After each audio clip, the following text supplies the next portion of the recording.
Hi, I'm Anne-Marie Mediwake, and I'm here with Lindsey Deluce and Kelsey McEwen. Welcome to CTV Your Morning, the podcast. This week, the Canadian consumer is in a pickle. The U.S. trade war has led Bick's Pickles to disappear from grocery store shelves on this side of the border. And they're practical, low profile, and making big profits. We'll look at why simple businesses are suddenly trending. Thanks for joining us today. And remember, start your day with us live weekdays from 6 to 9 a.m. Eastern, 7 to 10 a.m. Atlantic on CTV CTV News Channel and your CTV News app. The summer of summer just got a whole lot bigger. Fresh off of 4 gold medals at the World Aquatics Championship, Olympian Summer Macintosh is diving into something new. The summer of summer is about to become even more special. This is a summer to remember in Singapore. Macintosh in a championship record. Fresh off her commanding performance at the World Aquatic Championships, 3-time Olympic champion swimmer Summer Macintosh is joining the RBC Olympians program. The initiative supports Canada's brightest sports stars, both in and out of competition. For more on the announcement, we are honored to have her in studio this morning. Summer Macintosh, welcome to Your Morning. Thank you for having me. It's after watching you in the pool for days and days. It is so neat to have you here in the studio. We're so glad to have you. In your partnership with RBC, you're going to be a brand ambassador. Tell me what you're going to be doing, how you're going to interface with other athletes. Oh, I'm so excited to be a part of RBC. I mean, for the past few years, I've seen them work with so many other amazing athletes, so to be associated with them now and partner up with them, it's going to be awesome. And I know they'll guide me through amazing things, and I'll be able to make so many new connections and things like that. So yeah, it's going to be awesome, and I'm so excited for our relationship to grow over the next few years. I'm watching some of these young swimmers who are waiting in line to sign up. You know, not that long ago, you were them. You were these young swimmers as well. Yes, at eSwim, that's where I grew up swimming every single day, and anytime I get to meet younger swimmers, I hope to inspire them and just give them some words of advice and wisdom, and just to motivate them and really get the next generation into the right spots that they can be, so that they can be like me one day. Yeah, I mean, that's the goal, right? At the World Aquatics, you became the first Canadian in history. You won 4 gold medals at 1 World Championship. Your performance led World Aquatics to name you the best female athlete of the championships. And we should mention you won 5 medals, actually, in total. 4 of those were gold. Has your performance, has this sunk into you about what you have done since you've left Singapore? Honestly, I get that question asked to me a lot, even about the Olympics or anything like that. And no, I don't think it ever does, to be honest.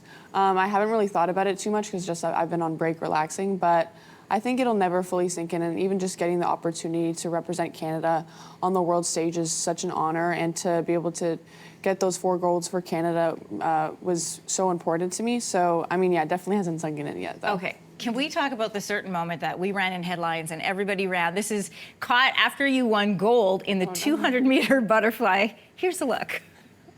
And the bronze to Deckers. She is incredible. 2:01.99. She knows how close she was to that world record. Have you ever seen somebody so Oh, no. Here's why I love this moment, Summer, is because you are so far ahead of everybody else. And I can tell, all you're focused on is getting that world record. So obviously your reaction was to missing it. What are you thinking in the pool, though? Yes, I apologize for the foul language. That was just my pure raw emotion. But going into that final, I knew it was a possibility for me to get that world record the way I'd been feeling in the water the month leading up. And that was me and my coach's goal. So to just miss it by 0.18 or 0.19, it was really difficult for me.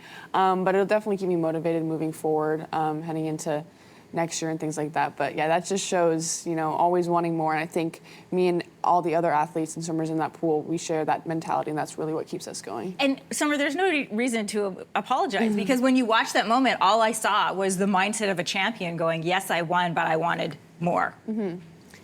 Yeah, for sure. I think I've always kind of had that mentality instilled in me growing up, and that's really what's kept me going. I mean, coming off the Olympics, I was really happy with the 3 golds, but I got 1 silver, and I wanted to step up this year. Heading into this year, I wanted to do 5 golds, and I got 4. So, I mean, I'm just continuing to try to level up and keep moving and improving and always trying to just get faster. What do you think about in the pool, and what do you see? Can you see other competitors? It depends on the stroke. For fly, you can't really unless you're underwater and on the turns. That's why I like freestyle, just because you can kind of see where everyone is more so, depending on your breathing side.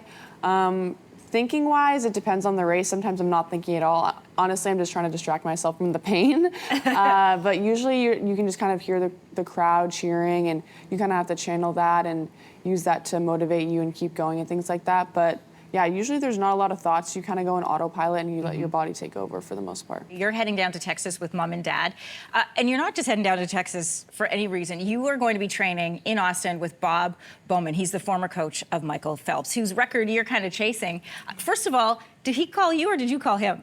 So I actually Instagram DM'd him because I didn't have his number. You DM'd him? Yeah, on Instagram, which is crazy. And I just reached out saying like, hey, like I would be interested in having a call with you to chat about your pro team. And he was really the only, that was the only program I had in mind to make the move to. So, I mean, getting coached by Bob Bowman has been a childhood dream. And growing up, of course, you know, Michael Phelps was my hero, and he still is. So being able to be coached by his coach, I think, is going to be such an amazing opportunity. And Have you met Michael Phelps? I haven't met him, but I've FaceTimed him before, and I've texted him a few times. So anytime I have an interaction with him, I'm like, I don't even believe it. It's just wild because he's like my absolute idol and my hero. So it's just really cool to be able to have a connection with him. With RBC, you text Michael Phelps, you DM Bob Bowman. I mean, this is a great life. It's a really great life. Summer, thanks for stopping by. It was great to have you here.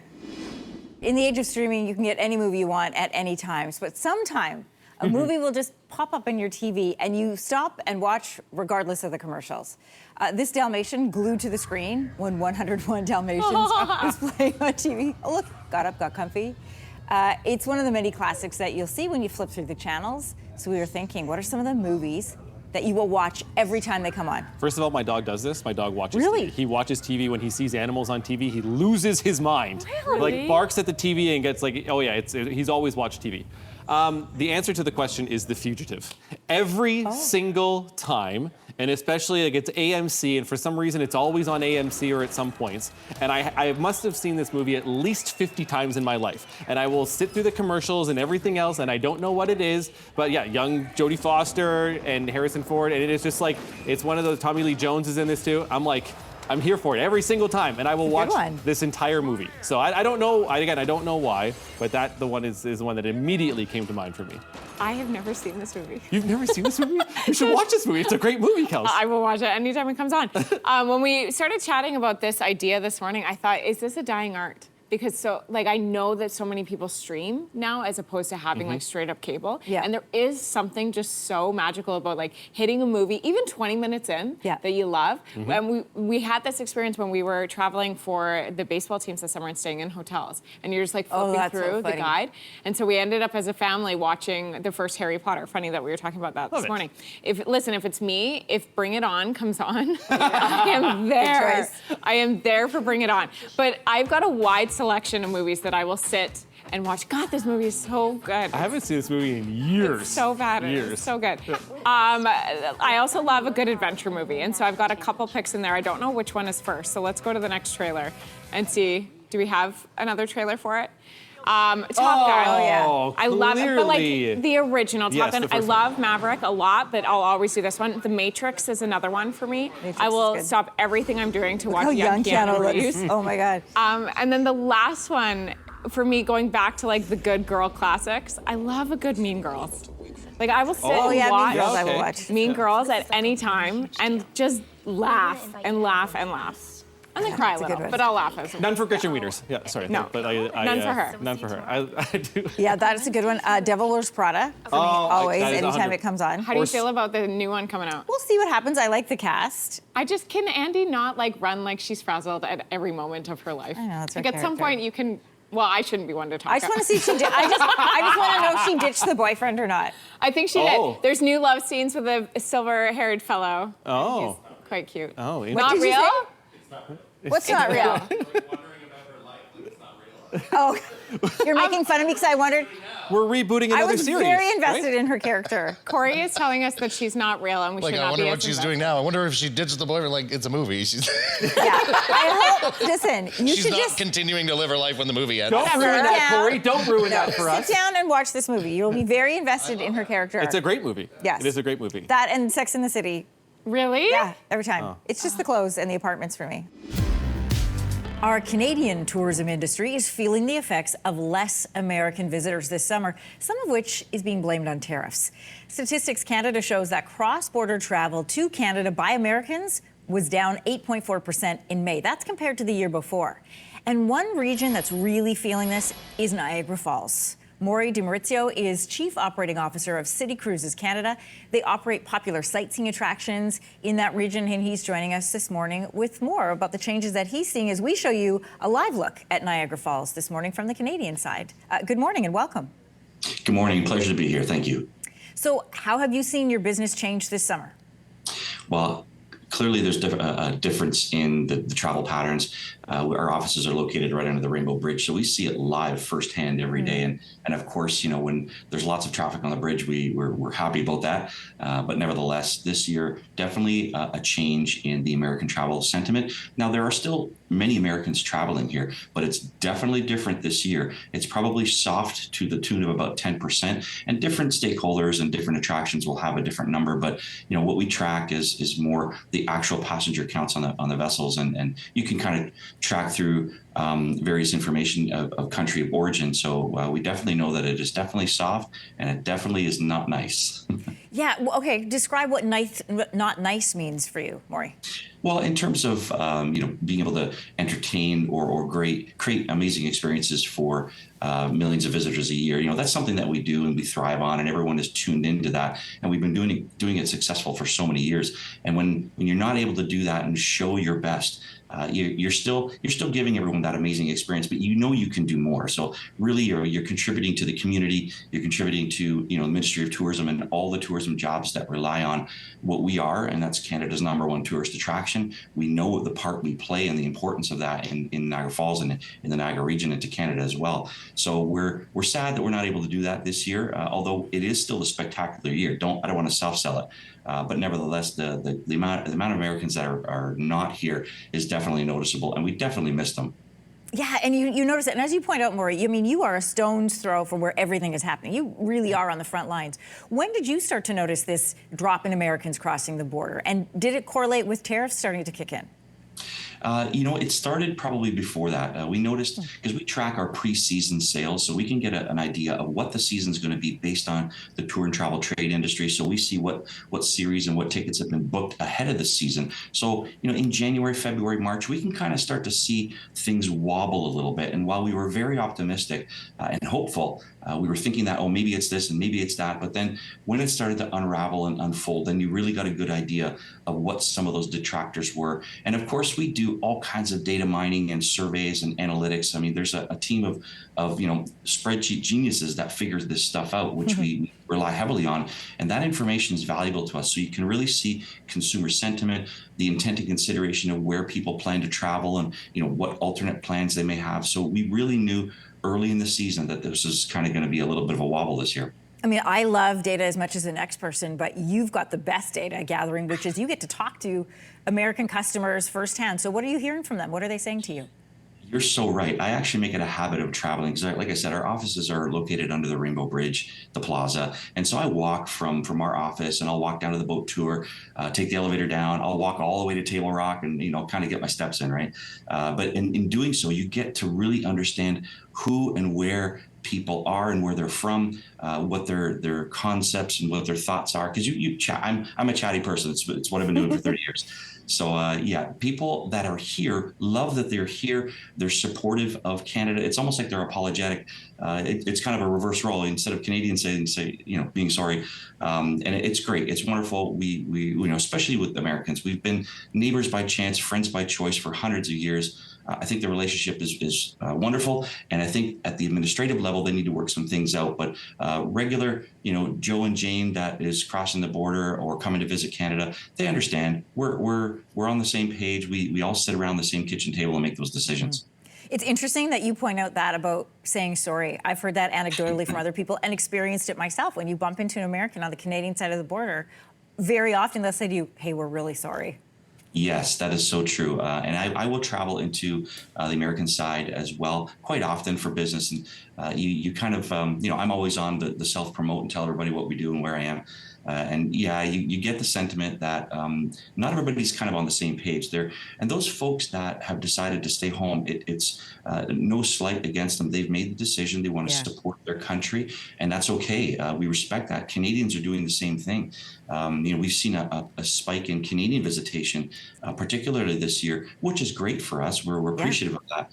And I think it's going to pay dividends in the long run, because you kind of saw this at COVID a little bit, where people stayed home, the staycation, and they kind of remembered, oh yeah, there's Niagara Falls. Let's take the family, the kids, the grandparents, the visitors. So now that's kind of rolling. The percentage of Canadians that are visiting Niagara Falls has definitely increased in the last number of years. Thanks very much. Another casualty of the ongoing trade war being waged by the U.S. is a Canadian favorite. Some stores are no longer carrying Bick's pickles. Extra taxes are forcing retailers to take them off the shelves, leaving pickle lovers in a real crunch. Food policy expert Sylvain Charlebois explains. Well, some bad news for pickle lovers this morning. Bick's pickles are no longer stocked at some Canadian retailers. It's just another casualty of this ongoing U.S. trade war. Can you explain to everybody who might be wondering, why these don't fall under CUSMA, why there's a 25% tariff on pickles? Actually, it's a good question. So if you look at the Bick's pickle jar, a lot of it is actually Canadian, but processed in the U.S. So farmers here will sell tons of pickles to Bick's in the U.S., owned by Treehouse. And the lids are also Canadian. So when pickles go to the U.S., that's tariff-free. But when that jar comes back to Canada, that is tariffed, because Ottawa has implemented counter tariffs. So it's a bit weird, because the Bick's product is actually more Canadian than other privately labeled pickles out there. Yeah, and we've been talking a lot about how this whole breakdown works. And just to remind everybody, the cucumbers are farmed here, and the lids are from here. And it used to be based in Scarborough, the Bick's company, until around 2014, moved south of the border. So now it falls under. Now you can, I believe, the tariff is on pickles and gherkins.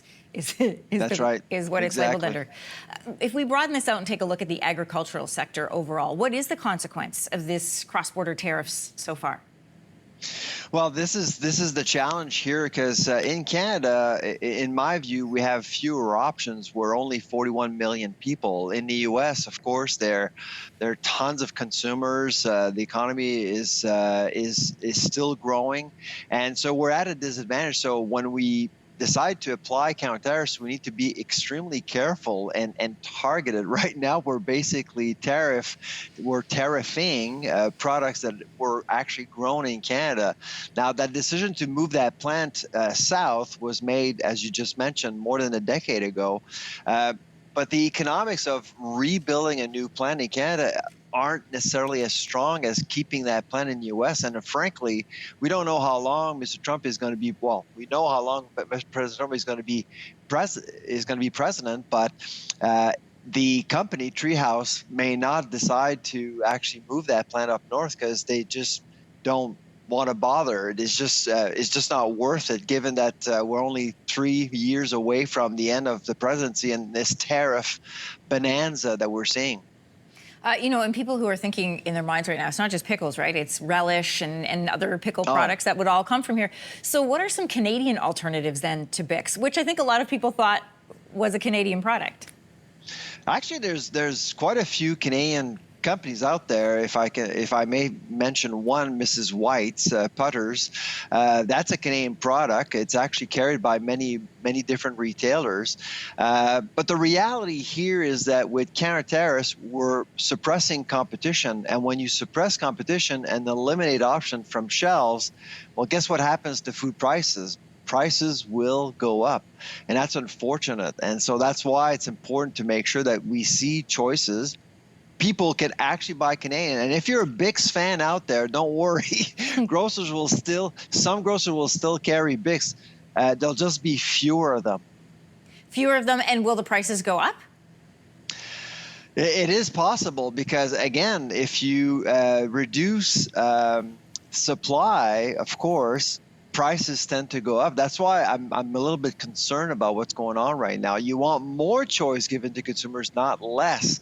Because if you give more choice, you are likely to see prices drop. We're seeing the opposite right now. Yeah, that's concerning for everybody. Sylvain Charlebois, thanks for joining us this morning. Take care.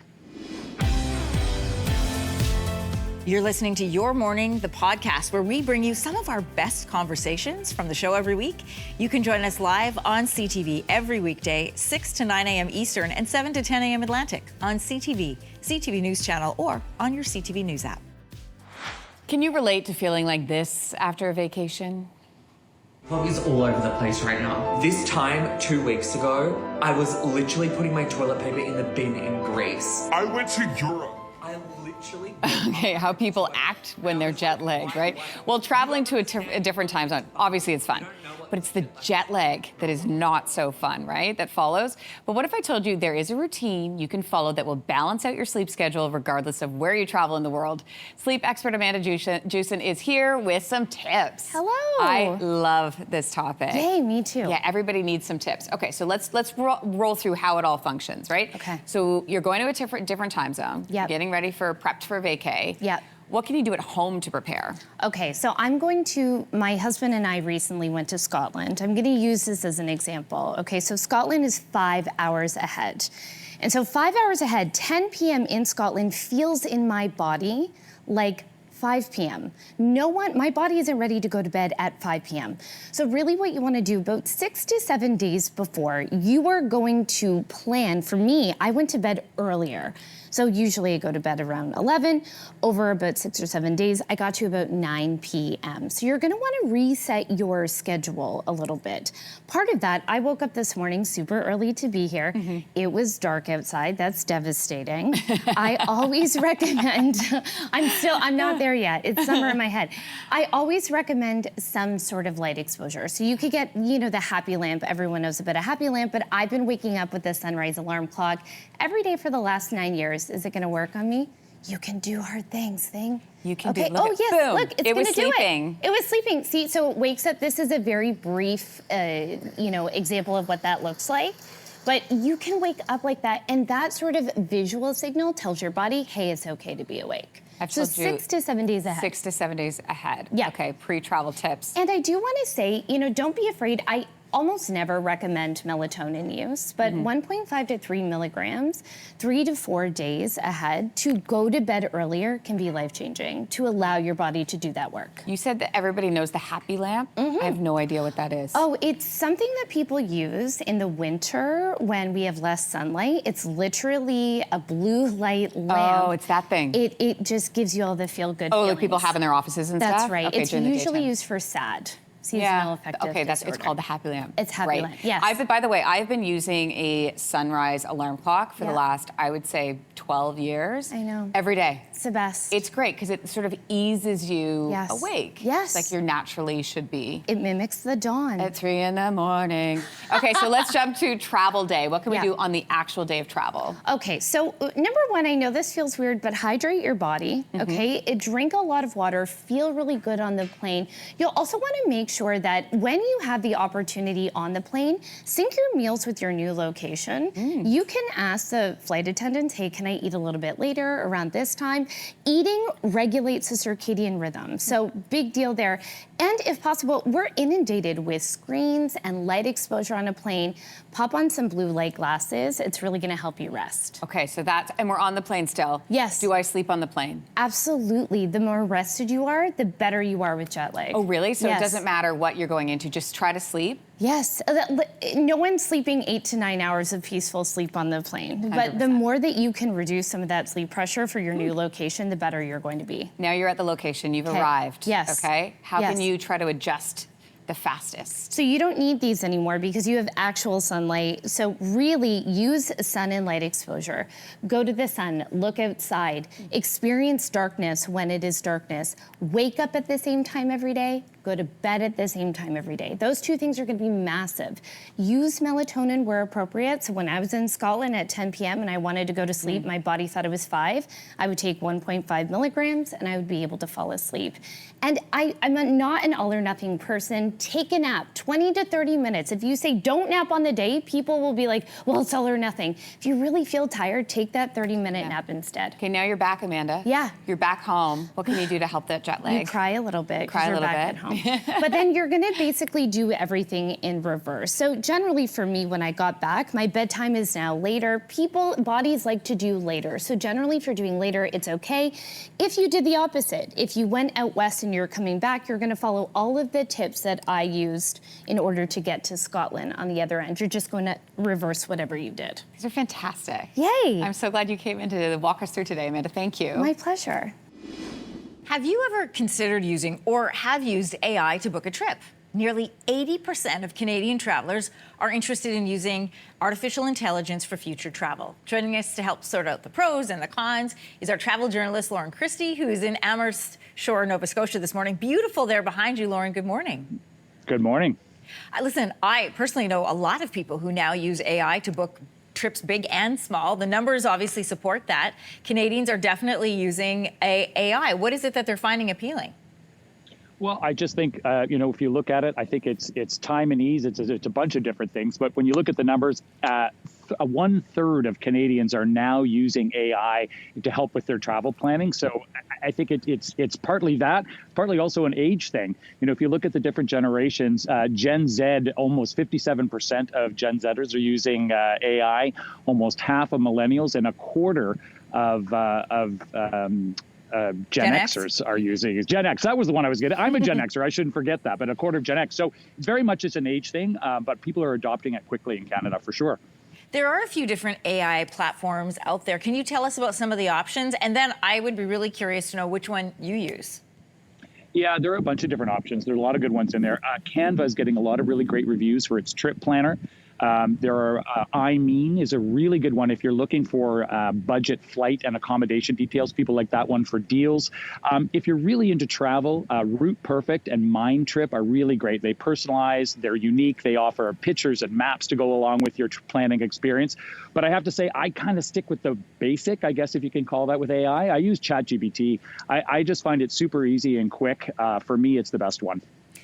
With all things AI, especially now, I find it's always good to second source. I have a friend who just planned a trip to Sri Lanka and then DM'd me and she was like, is this true or is this accurate or how would you rank it? So let's talk about pros and cons and start with the pros. What are users liking about using AI? Well, I think it is time and ease. Like I said, ChatGPT. I went in yesterday, Anne-Marie, and I've been to Amsterdam and Paris many times. I put in 5-day itinerary planners for those two cities. Within 45 seconds, I had 2 awesome itineraries, and I asked for hidden gems, and they had things in there that I had never heard of, and nor had some of my friends who've been to Paris even more than I. So time and ease is huge. I think can save you money, especially now. I think it's getting better about identifying budget options for people. I think that's a huge one. And then another big one is that it is opening up the travel planning and the travel experience to be much more inclusive and accessible. So when you're thinking about translation, when you're thinking about navigation, when you're thinking about transportation, these are things that traditionally people may be a little bit cautious about, but it is opening up the world in a way that we haven't seen before, which is really great. You know what? I've recently used it to plan a quick trip I'm doing to Hong Kong, and I hadn't thought to ask about hidden gems. That's a really great prompt. So those are the pros. Let's ask about the cons. Well, I think one of them is, and it's interesting, you said about your friend that followed up to ask you about Sri Lanka, it's that people still want that human interaction. So although it's giving you some information, they want to feel that human touch. And so Booking.com actually came up with a survey as well on this, and they said 47% of Canadians still want that human touch because only 4% of Canadians actually fully trust what AI is telling them. So again, that friend that asked you is a perfect example. There's a lot of data that's floating out there when it comes to, these AI tools out there. So data breaches and the misuse of personal information are a real thing that people need to be concerned about. And then when we talk about travel, again, we're going to places that may not have internet connections. And so some of these tools, like I mentioned, translation, it's great when you're on the ground and you can use internet to translate and talk to people. But if you're going to places that don't have that internet connection, that can be a problem. And the other thing I have found in a little bit of the research I've done, when you do a really complex itinerary, so multi-day, multi-stop, all of that, sometimes the information looks pretty good, but when you kind of analyze it a little bit more, you're seeing a little bit of detouring, maybe a little bit of backtracking. So it is something that is still evolving, but I would say for the most part, it's pretty good. Like, I think the pros outweigh the cons for me anyway. You know what, you bring up that the cons list, that's a really good point. So one of the things that I ended up mentioning to her was that she had all of these things that she wanted to see, but I said it takes a really long time to get from A to B there. Even if it's kilometers, there's just like traffic and everything else. So that's a good thing to double check on. Travel journalist, I'm gonna let you go and enjoy this beautiful shoreline that you're standing in front of this morning. Thanks so much, Lauren. Thanks, Anne-Marie. Take care. They may not be glamorous, but they can be gold mines. From car washes and laundromats to vending machines, these no-glitz, all-grit businesses are blowing up online and making some big bucks in real life. So we had Sean Wise, a professor of entrepreneurship at Toronto Metropolitan University, join us on the show, talking about why these businesses are having a loud moment.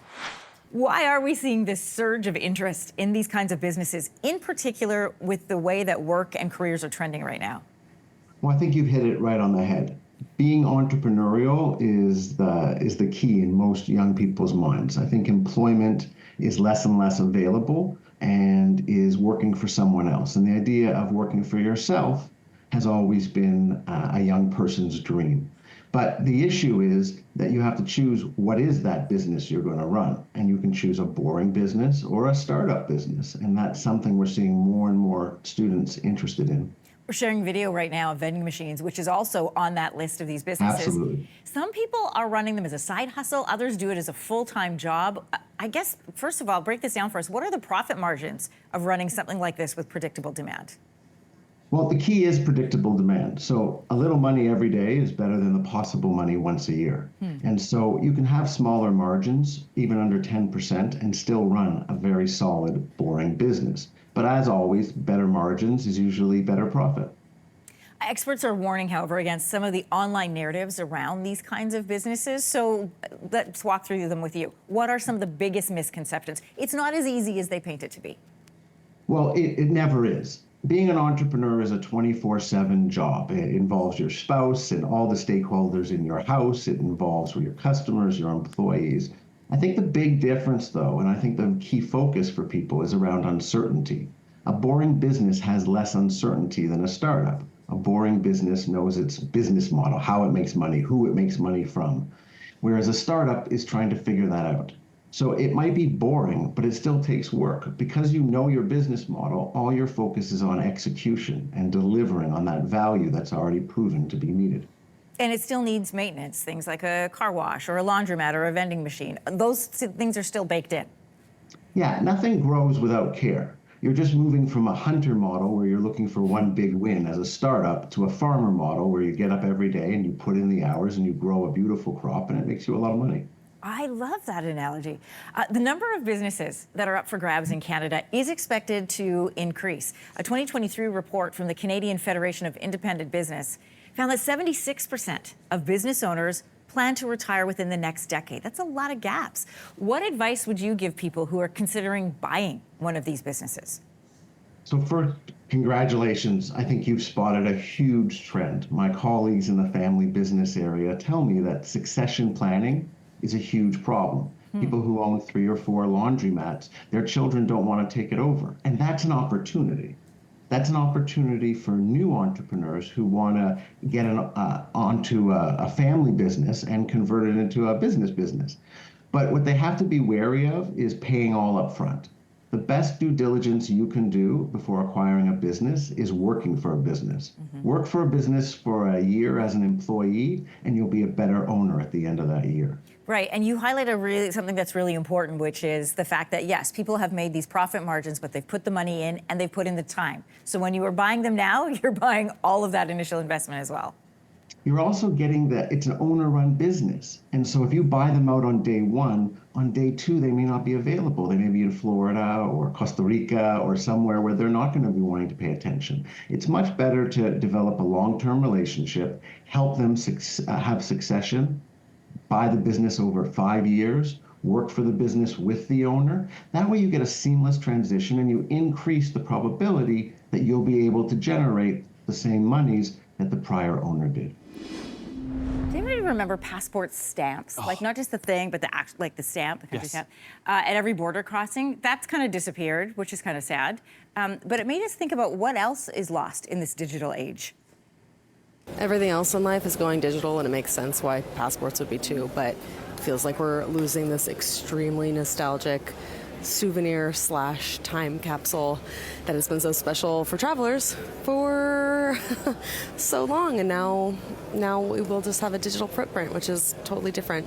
Everything else in life is going digital. I do miss this. So my dad has lived and traveled all over the world, and he's got all his old passports. And it's almost like a storybook. Yeah. You go through, and because the date and the country is stamped on there, it's just such a great marker. I've made sure to keep my old passports for that exact reason. I'm not nearly as well traveled as your dad, I'm sure. But no, still. well, I just renewed my 10-year passport, and so, but there was damage on it. They don't let you keep a damaged passport. But the gentleman at the passport office, because I was so sad, it's like the last 10 years of my life and big stories that we've covered. So he was kind enough, he photocopied it and he did it to size. So it was the same size as my passport. Cute. Yeah, he did it all up and he put it in a little like stapled book for me because he couldn't give me the, I was so sad that I couldn't keep my real one. That you couldn't keep. That was the first I heard it. Yeah. There are still places you'll go that they'll stamp the passport. I will say that. But for the most part, you're not seeing them. And then it's funny that you have like 17 pages in your passport still. And they're all empty. They're all empty. It seems so bizarre. There's so many things that I miss. I love recipe cards so much. And every single time, and I say this before my mom comes, every single time she comes, I just want her to write out recipes. And then we forget every time. And it's something I need to do because there's ones that I just want to frame with that handwriting because it's not the same having a digital version, even of your best family recipes. I love photo albums. I love when I would start dating someone new and you'd inevitably have like the parent visit and you'd go over and they would just pull out the old photo albums. Oh my God, there's something about that that's just epic in so many ways. Like printed versions of so many different things stand out to me. I even love like, I love a good Wordle, don't get me wrong, but I love like the Sunday Times when you would like get the newspaper, you'd smell the newspaper, you'd feel it, and then you would do the crossword. I still buy physical books for that reason, where it's like, people love their e-readers, and I get that, and I totally respect that, but I need a book. I need a book in my hands, whether I'm renting it from the library, borrowing it, or whether I'm buying it too and then passing it on, but I need a physical book. Handwritten letters. I still have handwritten letters from my grandfather, who died a few years ago, but his handwriting, right? The nostalgia of that too, and like recipe cards, like my wife has recipe cards that her late sister wrote out for her that she has as well. So we've tried to preserve that as much as possible. But yeah, it makes me sad. It makes me sad that lots of it is lost in that, but even that kids don't know how to cursive write anymore because they're learning it again. Okay, thank goodness, because it's like it's finally time, because some of those cursive writing, like I have old journals. My mom, don't ask me why my mom kept this kind of stuff, but she like literally sent me in a box when we were moving, or right before we moved. She sent a whole bunch of stuff from Thunder Bay, and like it's all journals and stuff like where I'm literally learning how to cursive write as a kid. But I'm like, I want those memories from my kid when they're learning that in order to look back on that. So you realize how like artsy cursive writing is. Like it becomes part of like expression and finding your signature. I love, one of my favorite things that I wish more people did, that I did a couple years and then just lost time and lost track of, was the Christmas update. Like you would get Christmas like letter, you'd get like the letter from like the random. We would always get it from Pastor Sid from the church that I grew up in. The Haugans would send us like the full update of what everyone was doing and who had married who, and then what kind of renos they had done in their home, and it was all these obscure updates that probably now go to Facebook. But it was so fun to get in a full year recap. Yeah. I love stuff like that. Oh, I'm glad you said that about photo albums. I miss photo albums. Me too. Just the sound of them, like that squeaky plastic when you turn the page. Flipping the pages. Yeah. I know. It's like, or when you steal them from your parents.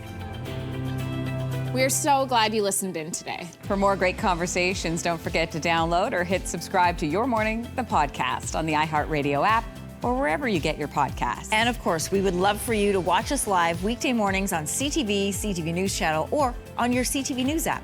Start your morning with us.